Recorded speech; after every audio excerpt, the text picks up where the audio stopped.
Tonight on Monday Night Raw, it went down. I'm talking about we got like the women tag team doing the SmackDown thing. You remember how they did the men's tag teams on SmackDown? This what they doing on Monday Night Raw. So we got hell of a tag teams going after the titles. Jey Uso, he cries because Roman Reigns didn't acknowledge him or didn't say the belt looked good on Jey Uso. I mean, what? We gonna talk about it. We gonna talk about it. Gunther and Solo was better than I thought it was gonna be, huh? What y'all think about that? Let me know down in the comments. Logan Paul is officially with the Vision. I be the main event. Welcome to the main event. This is the most unhinged wrestling podcast on YouTube. Make sure you hit that like button, subscribe to the channel if you're new. This is your Monday Night Raw review. The show kicks off with Io Sky and Rhea Ripley coming out. They want shots at the tag team titles. Charlotte Flair and Alexa Bliss comes out. They want the titles back, which leads up to this being the main event of the night. We get a segment with Ivy now talking to Adam Pearce about a title shot. She's saying, you know that title belongs to me. That spot belongs to me. I get a shot at the title. Like, where the fuck have you been? Where have you been, Ivy now? You ain't been doing the damn thing, man. Ivy now hasn't done anything of lately. And all of a sudden she come back and want a title shot after Becky drops the title, which kind of saying, what was you scared of Becky Lynch? Or is it this? Maxine is an easy target. That's why everybody gunning for her now. Or that's why they trying to say the women gonna be gunning for her now. Because she's an easy target, an easy three fall. So that's what they saying. Adam Pearce says he gonna put things in place for her. He turns around, there go Paul Heyman. He asks Paul Heyman about the mask guy. And let's talk about the mask man for a minute.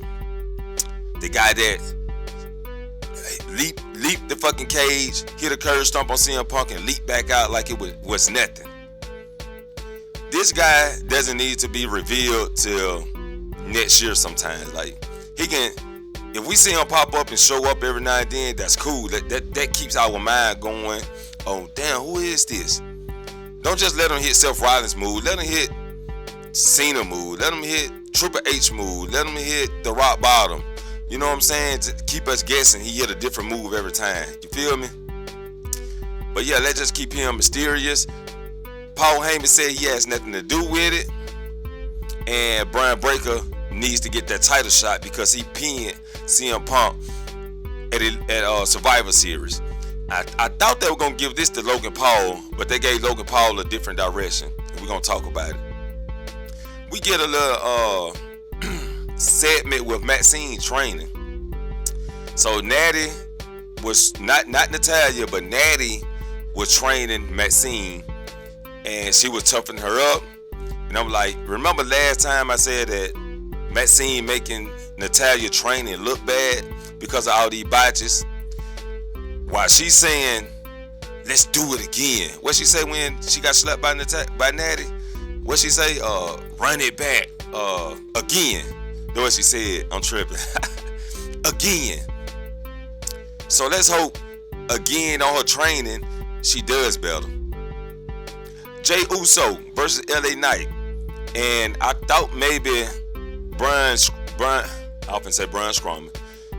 I thought Bronson Reed was gonna come out and that starts a feud with Jey Uso and Bronson Reed. But no, nobody comes out. Jey Uso got unlucky. LA Knight pulled a smooth one on him, rolled him up for the pin, and he got the 1, 2, 3, which is good. Which is good because nobody want to see Jey Uso versus Gunther. I'd rather see LA Knight versus Gunther, and I hope LA Knight defeats Gunther because I don't want to see Gunther versus no John Cena. He just retired somebody. Then Gunther just retired Goldberg. Why do he need to retire Cena? Nah, just give it to LA Knight. I think that'll be a big showcase. And if John Cena wants to pass the torch to somebody or raise somebody's hand after the match, it'll be LA Knight. We get Lyra Valkyria and Bayley talking to Adam Pearce about title shots backstage. Kabuki Warriors pull up. Asuka was telling Bayley they lost because she didn't join. And then after she said, Bayley, if you would have joined us, we would have won. After that, she tell Bayley she ain't shit. Come on, Asuka, what you being very delusional right now, but I can understand where they coming from, that you didn't accept what I was giving. I mean, what I was asking for.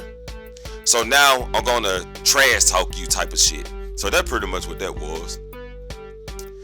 And to further the story, Judgment Day comes out with Dirty Don taking the lead. Dirty Don finally gets the mic and no boos. No boos like when he was in the ring with Cena. They let Dirty Don talk, and I'm glad that Dirty Don gets to talk on the mic now. Call out Liv Morgan. First he thanks everybody, then he thanks Liv Morgan, then she comes out. And Liv Morgan talks on the mic. And Liv Morgan is back. And she's not only back, but she's back to help Judgment Day get all the gold back. Now this gonna be a crazy look. I mean a good look, but a crazy look. Because now we gotta pivot. Because the story here is Judgment Day getting all the gold again. So we got Raquel and Roxanne got to get the tag titles, which they was going for single gold, but now that Liv is back, they got to go for the tag titles again. Liv going after Stephanie Valkyrie for the world women's title, the women's world title. Finn Balor and JD McDonough going after the tag team titles again, which they had twice, did nothing with them. So Liv Morgan's looking forward to bringing gold back to the Judgment Day. Adam Pearce was talking to the ref about finding out who the mysterious man was. Then they talked the first time, second time they talked, it was like somebody pulled up and said Seth Rollins walking around without his arm cast or whatever, and all that shit just playing to everybody pointing a finger at Seth Rollins, which is not Seth Rollins. So let's see how this story play out. AJ Styles and Dragon Lee versus New Day. And there was a pretty good match. New Day was coming up with a little different type of movement. Same movement, but different theme. So this match was pretty good. It was a good match. AJ Styles and Dragon Lee pulled off a badass move at the end. Like Kofi Kingston was hanging on the ropes. Dragon Lee jumps off with the double stomp. He pops up off the ropes, straight into a style clash. So that I like that. That was very unique and need to be posted as one of the greatest moves this year. AJ Styles and Dragon Lee picks up the win. Stephanie Valkyrie gets interviewed and Liv Morgan pulled up, told her to keep that title hot for her because she's coming. The Vision comes out, and that's when they officially announced Logan Paul as part of the Vision. And then they let Bron Breakker cut a promo, which it was okay. He cut a good pro. I'm gonna say Bron Breakker cut a good promo. That was good. Because Jey Uso was backstage and couldn't even cut a promo backstage while he was upset. He's supposed to be, when you mad, you're supposed to do better, don't it? I don't know. Y'all tell me down in the comments. But Bron Breakker cuts his promo on CM Punk and walks off. Everybody claps. That's when we got Jey Uso backstage, disappointed. He ain't want no interview, but he also had this to say. After he tore everything up on ringside after his loss from LA Knight. But he had this to say. Romy said the titles are good on him. Not me. Boy, you sound like a little kid right now. You ain't, this ain't main event Jey Uso. This crybaby Uso. This crybaby Jey Uso. This ain't main event Jey Uso. We want main event Jey Uso, man. Fuck the mascot Jey Uso. We want main event Jey Uso. Fuck the crybaby Jey Uso. We want main event Jey Uso. Now, after he go cry in the car, hopefully he get his shit together. We get Gunther versus Solo. in a decent match, bro. I was rubbing my face on this like this shit gonna be ass. It's gonna be an ass match. But they brought the dude wipes. So the shit was clean as fuck. You know what I'm saying? Nice match. Good work from Gunther. Good work from Solo. I like this match. It impressed me because I had low expectations. You know what I'm saying? So it was more than just a match to me because I had low expectations. Good match. Gunther cheated. Kicked Solo in the nuts. Got the 1, 2, 3. And I'm thinking Gunther versus LA Knight. Solo gonna get his revenge. He gonna get his revenge on Gunther. LA Knight gonna take the win. And this gonna cause a feud between Gunther and Solo. Now, for people that be saying brand split, it don't hurt every now and then. It don't hurt that they cross over. You know what I'm saying? Fuck a brand split. The brand split is for the name of the roster. You know what I'm saying? Just rosters. People should be able to cross over whenever WWE need them to cross over. You know what I'm saying? Let's do that shit. Like the open window, what they call it, the free open window, the open portal open, whatever they call it, that shit. That shit need to always be open. You know what I'm saying? Always. Pierce talked to AJ Styles. I said that already. Did I say that already? Did I get to that?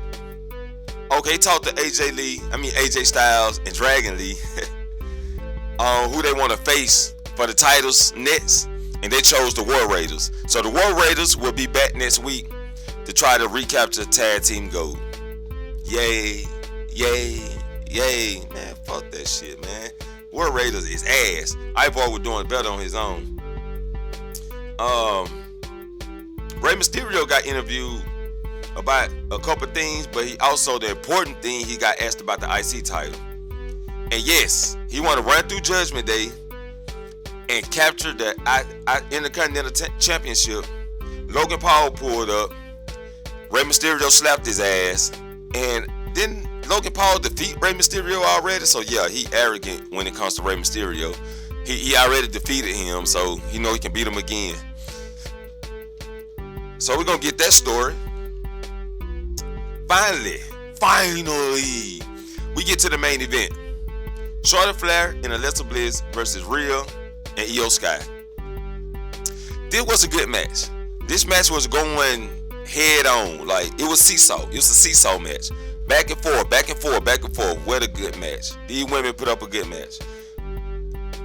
In the end, the Kabuki Warriors interrupted the match. So it was a no contest. Nobody won. Kabuki Warriors beat down both teams. And then Lyra and Bayley comes out. They comes out and they want a little bit. So they get a little bit of the action. And then Liv Morgan pulled up. Right behind her, Roxanne and Raquel. And I forgot to tell y'all that Liv Morgan did acknowledge Roxanne. Roxanne tried to give I ain't forget, because this happened in this scene. I'm tripping. Okay, after Judgment Day stands tall, they pick up the tag titles. Roxanne hands the title over to Liv Morgan. Liv Morgan blesses Roxanne with the title. Holds up Roxanne and Raquel arms as tag team champs. Your next tag team champs. Right? Because Liv Morgan going after other gold. She got Stephanie Valkyrie on her mind. You know, she want to taste the devil kisses, right? And I know all y'all waiting. All my gooners are waiting for Liv Morgan to get put in the devil kiss, right? Yes, sir. So shouts out to my gooners. I also got to do a video on the gooners because I want to explain that shit before I start dropping these types of videos and people be like, oh, you're gooning out. It's eye candy, man. It's fucking eye candy that we have fun talking about it. It's a difference between gooners and creeps. Let me know what y'all think about Monday Night Raw down in the comments. I'll be the main event and I'll catch you all in the next main event. Peace.